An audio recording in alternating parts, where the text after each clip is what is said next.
warahmatullahi wabarakatuh. Salam sejahtera bagi kita semua. Salam Om Swastiastu, Namo Buddhaya, dan salam kebajikan. Halo semuanya, selamat datang kembali di channel YouTube saya. Apa kabar teman-teman mahasiswa Politeknik Bina Madani? Semoga tetap semangat ya kuliahnya. Yang saya hormati Ibu Ning Asia SEMM selaku dosen pengampu mata kuliah Sistem Informasi Akuntansi. Perkenalkan, nama saya Siti Aifadila dari kelas 3A1 Program Studi Akuntansi Politeknik Bina Madani. Video ini saya buat untuk mempresentasikan tugas UAS non-tes semester ganjil tahun akademik 2025-2026 saya dalam bentuk video edukatif ini. Teman-teman, pernah tidak kalian membayangkan bagaimana pabrik sebesar Toyota atau Indofood mencatat setiap baut dan setiap gram tepung yang mereka gunakan? Apakah mereka masih pakai buku tulis? Tentu tidak.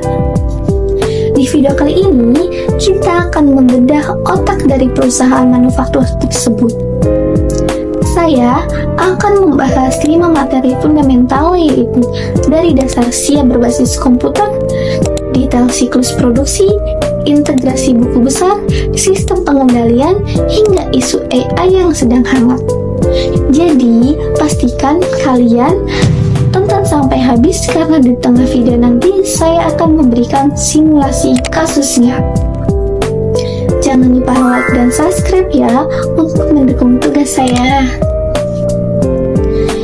Kita mulai dari materi pertama, yaitu SIA berbasis komputer. Seringkali kita hanya tahu, oh pakai aplikasi. Tapi secara akademik, SIA berbasis komputer atau CBIS itu terdiri dari 5 elemen yang saling mengunci. Yang pertama ada hardware, yaitu perangkat keras seperti server dan komputer kasir. Yang kedua ada software, itu programnya bisa pakai SIP, Accurate, atau MU. Yang ketiga ada data, ini adalah bahan mentah yang kita input. Yang keempat ada prosedur, aturan mainnya, siapa yang boleh input, siapa yang boleh hapus. Yang kelima ada bandwidth, yaitu kita sendiri, si akuntan yang mengoperasikannya. Kenapa komputer itu wajib? Mari kita bandingkan. Secara manual, data seringkali duplikat atau redundansi. Bagian gudang catat kain keluar, tetapi bagian akuntansi lupa catat. Akhirnya laporannya beda. Dengan sistem komputer, data hanya diinput satu kali di sumbernya, lalu otomatis mengalir ke seluruh departemen. Nah, inilah yang kita sebut dengan integritas data. Kecepatan pemrosesan ini memungkinkan manajer membuat keputusan berdasarkan data detik ini juga, bukan data bulan lalu. Sekarang, mari kita masuk ke materi yang paling seru, yaitu siklus produksi. Bayangkan kita sedang berada di sebuah pabrik garmen. SIA mengatur segalanya melalui 4 tahap. Yang pertama, desain produk. Di sini, akuntansi SIA duduk bersama teknisi. Kita membuat bills of materials.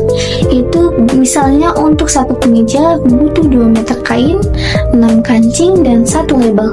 SIA menghitung kalau harga kancing naik Rp100, berapa pengaruhnya ke harga jual nanti. Yang kedua ada perencanaan dan penjadwalan. Kita tidak ingin gudang kepenuhan kain, tapi kita juga tidak ingin penjahit menganggur karena kain belum datang.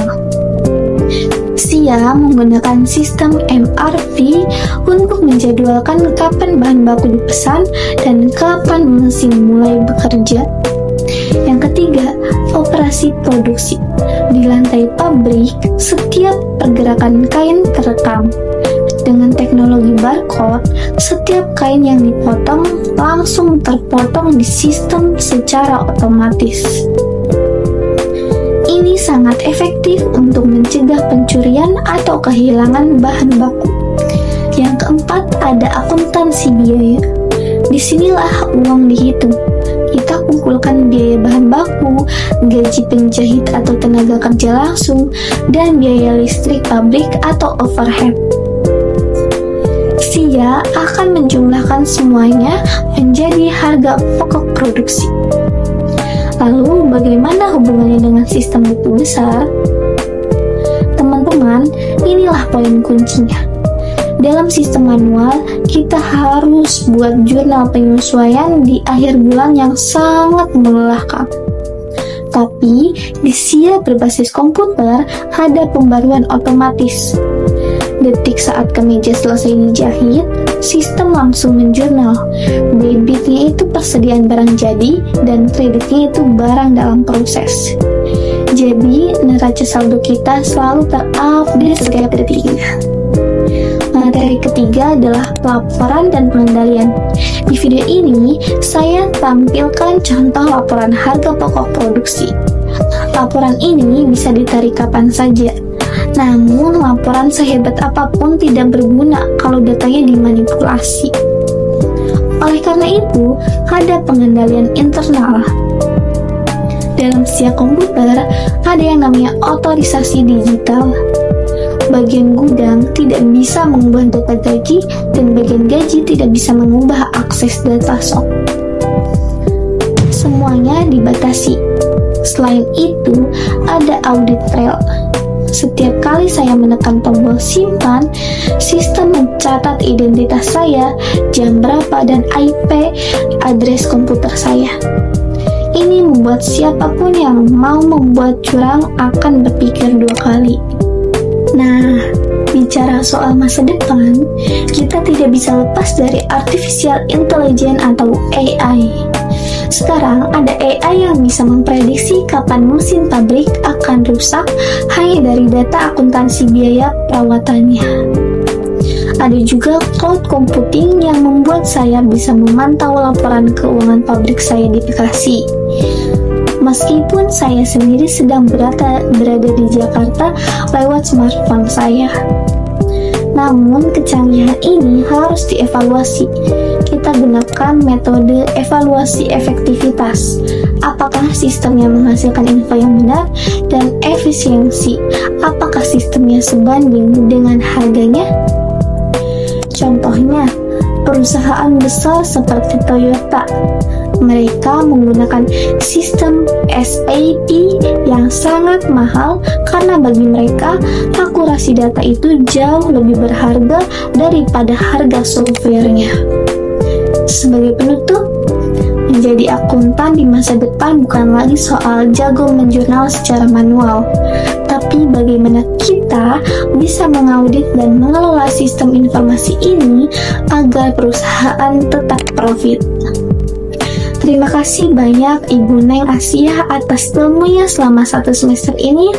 Terima kasih juga buat teman-teman yang sudah menonton video ini sampai selesai.